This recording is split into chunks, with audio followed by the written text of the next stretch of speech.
What's up you guys, hope you're having an awesome day. I'm your host Ayman Hassan and welcome back to another video. Now I love amusement parks so much, like if I had an ideal first date, it would be that. Even going to Canada's Wonderland in Toronto, I always wait extra in line just so I can sit at the front row of all these roller coasters, like I love them. The lovely Abby hit you with part 1 of the series and here I am with the sequel. These are the top 10 creepy rides that are still in operation part 2. Starting us off with number 10 are the cables. So this one took place at Six Flags Kentucky Kingdom on the ride dubbed the Superman Tower of Pride. A young girl was on the ride with a few friends and as it was getting to the top, the group had a cable snap, looked up and saw a bunch of cables coming towards them left, right and center. The cables started whipping around, injuring the group's faces, and this was when the ride was only 20 feet off the ground. And I feel like I don't know how no one was like, oh, maybe something's wrong with the ride. At that point, no one thought to stop the ride and so they started being taken higher, and that was when the black smoke and smell of burnt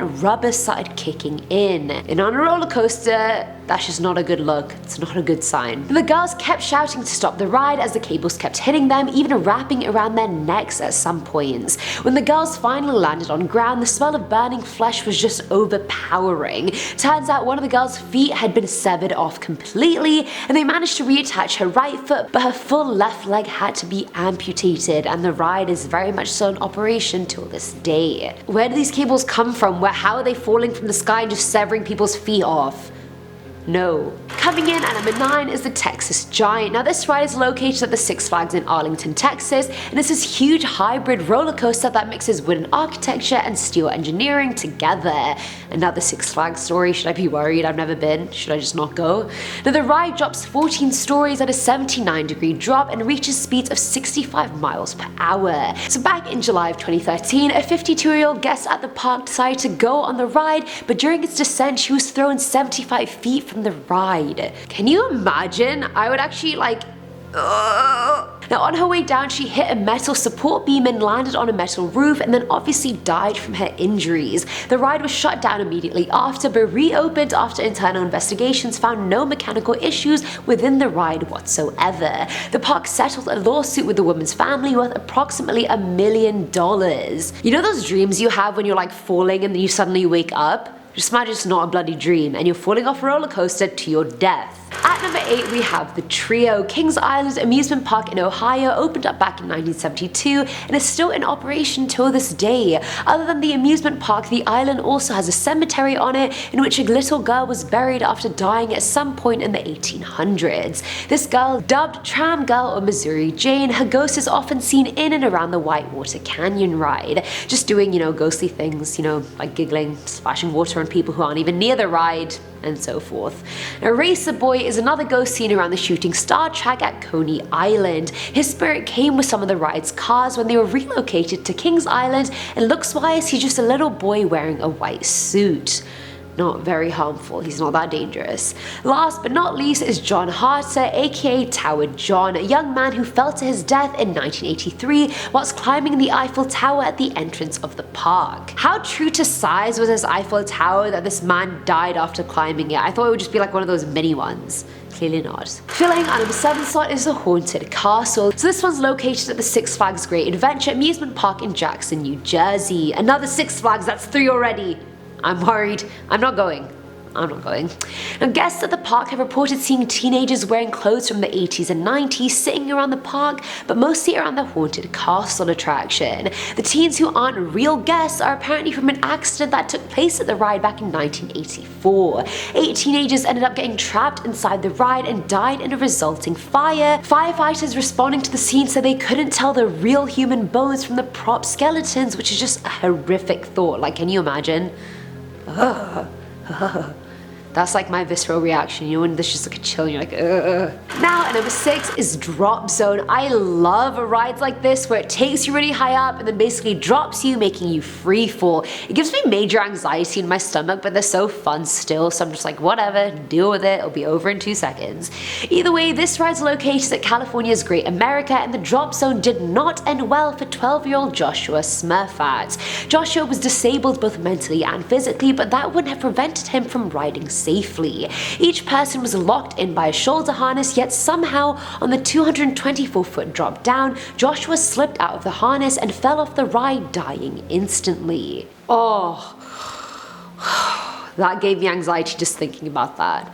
His mom filed a lawsuit claiming you don't go to an amusement park and leave without your child. You don't leave without your child and then have to plan their funeral. Despite heavy investigation, no one could figure out what caused the accident or how he slipped out of the harness, but the ride is still very much in operation. Whenever I'm on that ride at Wonderland, I'm always like making sure, I'm like checking, I'm like, am I in? Am I in? Am I in? I even make sure like the clerk's like, am I in? Am I good? Not taking any chances, honey. Coming in at number 5 is Mrs. Muller. Muller's military horse was the intricate carousel horse that was carved in 1917 by Daniel Muller. The horse was meant to showcase his interest in pre-World War II cavalry mounts, but it's actually known for being the only haunted carousel horse in history. The story goes like this. Apparently, after seeing the completed creation, Mrs. Muller fell in love with it, so much so that even after she died, her ghost returned to Cedar Point Carousel just to ride it. She was so infatuated with the horse that her ghost makes sure that no one else can photograph the horse or fall in love with it. She's been seen countless times riding the haunted steed, and that's a sentence I never thought I'd say. At number 4 is Big Thunder Mountain Railroad. Dubbed the happiest place on earth, we never really hear of anything going wrong at Disneyland, but things do go wrong, my friends. Back in September of 2003, one man died while 11 others were injured while riding the Big Thunder Mountain Railroad, which I mean isn't even the most adrenaline-inducing rides, but it's one of those filler ones that you just have to go on when you're like waiting in between the better rides, you know what I mean? You guys know what I mean. Either way, during the ride, the open passenger train cars somehow separated from each other and the coaster completely came off its tracks. Riders were trapped while emergency responders were trying to save them, and later investigation concluded that the staff hadn't followed the proper maintenance procedures, and that's why the accident occurred to begin with. You can't sleep on maintenance procedures, you guys. Not at a theme park. Have we not seen Final Destination 3? Filling our number 3 slot is Roller Coaster, and as anticlimactic as that title is, that's exactly what the ride is called. Located at the Lagoon Amusement Park in Utah, the ride's been the site of many tragic accidents. In 1989, a 13-year-old rider stood up in the car as soon as it crested a hill and then fell forward onto the tracks. She was then run over by 2 other cars before falling through the tracks 35 feet to the ground. Earlier in 1934, a 20-year-old was also killed while trying to stand up during the ride, which I don't even know why they were trying to do that. Like, do they not tell you that beforehand? Like, don't try and stand up on the ride, people. And I mean, despite that, you can still ride the roller coaster today. I would just advise to, you know, not stand up. How can you even stand up when they've like harnessed you in? I can barely even breathe at that point, let alone stand up. Now at number 2 is Backward Roll. The Wildcat was a roller coaster located at Bell's Amusement Park in Tulsa, Oklahoma, and it was April 1997 when the unthinkable happened. The amusement park was extra packed during that period because of a 25-cent ride promotion, and so every ride was basically full every single time. The Wildcat coasters were being pulled to the highest point of the track, but instead of cresting over the top and going over it, it started going backwards at a rapid pace and colliding with the coaster that was waiting. And can you imagine the momentum it would have hit the other coaster, like going all the way? Oh, gotta do the momentum calculations.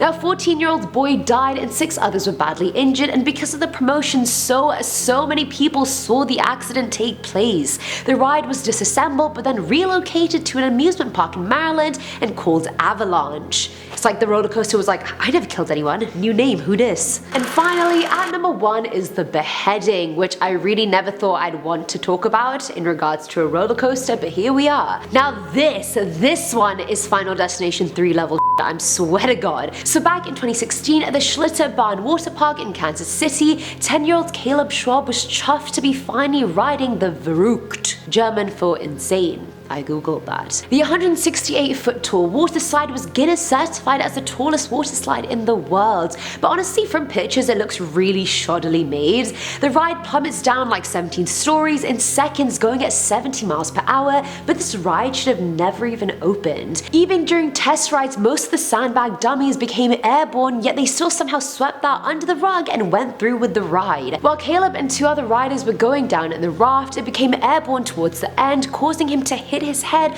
on one of the metal rods holding the safety net in place above him, obviously leading to decapitation. The water park's owner and the slide's designer were charged criminally for death, yet the water slide continued to be operational for a full 2 years after the accident before being dismantled for good. And that's it for today's video, guys. Do you like roller coasters? Yes or no? Would you go on any of these? What a dumb question. Obviously you wouldn't. I just told you why you shouldn't as well in 10 points. Anyway, let me know what you guys thought in the comments below. As always, I'm your host Eamon Hassan, and I'll catch you in the next one. Bye!